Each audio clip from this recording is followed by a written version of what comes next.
दोस्तों आज हम लोग पढ़ने वाले हैं घटना चक्र को। घटना चक्र में सबसे पहले पढ़ेंगे पाषाण काल को। पाषाण काल अर्थात पत्थरों का काल, जब आदि मानव लोग रहते थे। अब पाषाण काल को किस काल के अंतर्गत पढ़ा जाता है? प्रागैतिहासिक काल के अंतर्गत। प्रागैतिहासिक काल क्या होता है?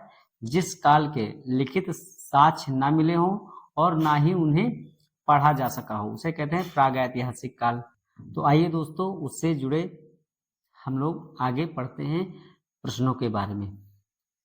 पाषाण काल के पहला प्रश्न है, और ये सभी प्रश्न दोस्तों घटना चक्र से हमने लिए हैं, और सभी प्रश्न कभी न कभी पूछे गए हैं।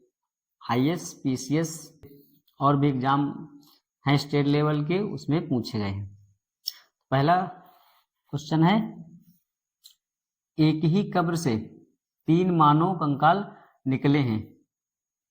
ऑप्शन है ए सराय नाहर से, दमा से, बी ऑप्शन है सी महदहा से, और डी ऑप्शन है लंगनाज से। तो दोस्तों इसमें सही ऑप्शन क्या है दोस्तों?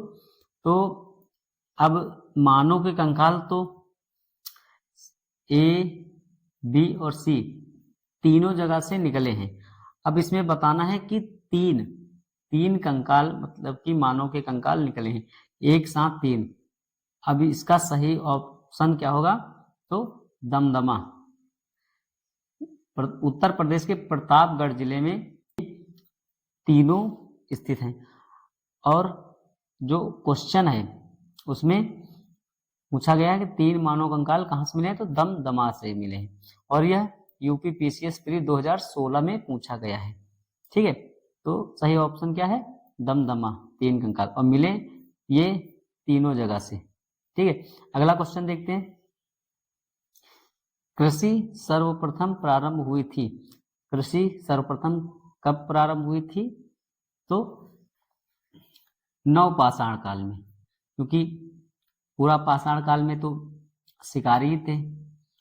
मध्य पाषाण काल में शिकारी के साथ साथ संग्राहक बने, और सही रूप से कृषि कार्य करना नवपाषाण काल में सीखा था।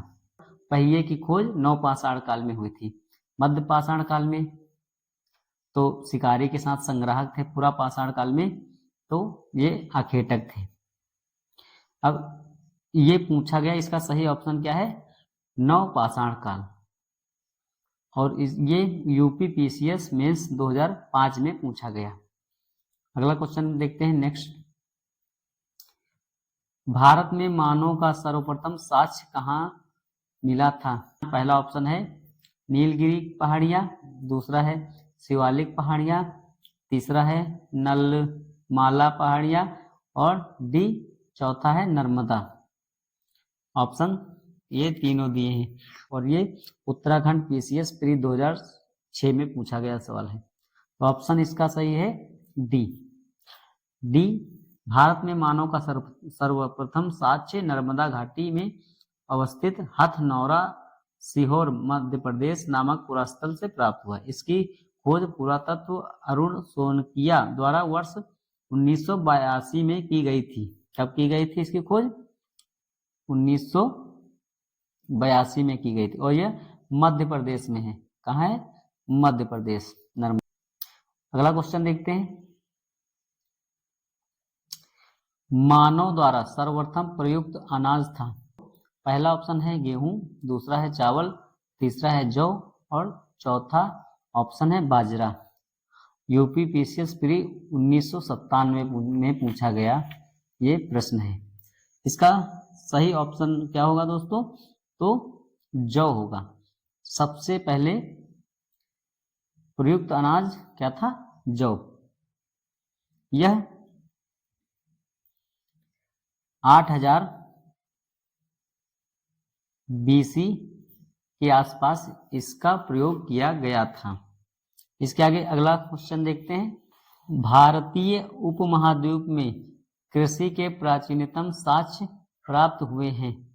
ए है कोल्डी हवा से, बी है लहुरा देव से, सी मेहरगढ़ से, और डी टोकवा से। तो सही ऑप्शन क्या होगा दोस्तों?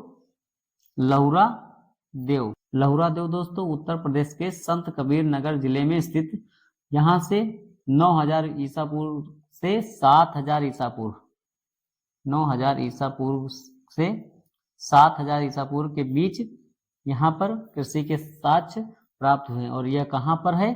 तो उत्तर प्रदेश के संत कबीर नगर जिले में। ठीक है, कृषि के प्राचीनतम साक्ष्य कहाँ से प्राप्त हुए? लहुरा देव, संत कबीर नगर, उत्तर प्रदेश। और फसल सबसे पहले कौन सी उपयोग में लाई गई थी? तो जौ था।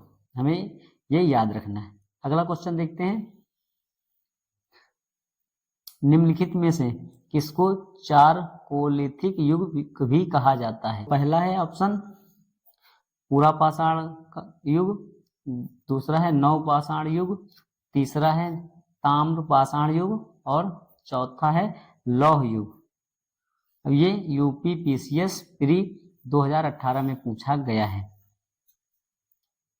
चारकोलिथिक युग किसे कहते हैं? तो यह नवपाषाण काल के बाद जो युग आता है उसे कहते हैं चारकोलिथिक युग। और नवपाषाण काल के बाद कौन सा युग आया था? तो ताम्र युग। तब तांबे का यूज किया गया तो उसे ताम्र युग कहते हैं। तो चारकोलिथिक युग किसे कहते हैं? ताम्र युग। इसका ताम्रपाषाण का ये दूसरा नाम है। उसके बाद अगला क्वेश्चन देखते हैं। नेक्स्ट, भीमबेटका किसके लिए प्रसिद्ध है? ऑप्शन ए गुफाओं के शैल चित्र, ऑप्शन बी खनिज, ऑप्शन सी बौद्ध प्रतिमाएं, ऑप्शन डी सोन नदी का उपागम स्थल। सही ऑप्शन क्या है दोस्तों? सही ऑप्शन है ऑप्शन ए गुफाओं के शैल चित्र। मध्य प्रदेश के रायसेन जिले के अब्दुल्लागंज के समीप स्थित भीमबेटका प्रागैतिहासिक शैल चित्रकला का श्रेष्ठ उदाहरण है। इन गुफाओं में जीवन के विविध रंगों को पेंटिंग के रूप में उकेरा गया, जिनमें हाथी, सांभर, हिरण आदि के चित्र हैं। अब तक लगभग 700 चित्र प्राप्त हुए हैं, जिसमें से 500 कितने 500 चित्र पाए गए हैं। कहने का मतलब कि 700 चित्र उसमें बने हैं, इसमें से 500 पहचाने गए हैं कि ये चित्र किस चीज का है। ठीक है, तो भीमबेटका किसके लिए प्रसिद्ध है? तो गुफाओं के शैल चित्र, उसके अंदर जो चित्रकारी हुई है उसके लिए प्रसिद्ध है। ठीक है दोस्तों, अब अगला क्वेश्चन पढ़ते हैं। निम्नलिखित में से किस स्थल से मानव कंकाल के साथ कुत्ते का कंकाल भी सावधान से प्राप्त हुआ है? ऑप्शन ए है ब्रह्मगिरी, ऑप्शन बी है बुर्ज होम, ऑप्शन सी है चिरांद, ऑप्शन डी है मास्की। सही ऑप्शन क्या होगा दोस्तों? सही ऑप्शन होगा ऑप्शन बी। ऑप्शन बी सही ऑप्शन होगा। यह कहाँ है? तो यह जम्मू कश्मीर है। कहाँ है? तो जम्मू एंड कश्मीर में है। जम्मू एंड कश्मीर श्रीनगर के निकट स्थित बुर्ज होम से नवपाषाणिक अवस्था में मानव कंकाल के साथ कुत्ते का कंकाल भी सावधान से प्राप्त हुआ है। तो ऑप्शन क्या सही होगा? ऑप्शन बी सही होगा। अब अगला क्वेश्चन देखते हैं।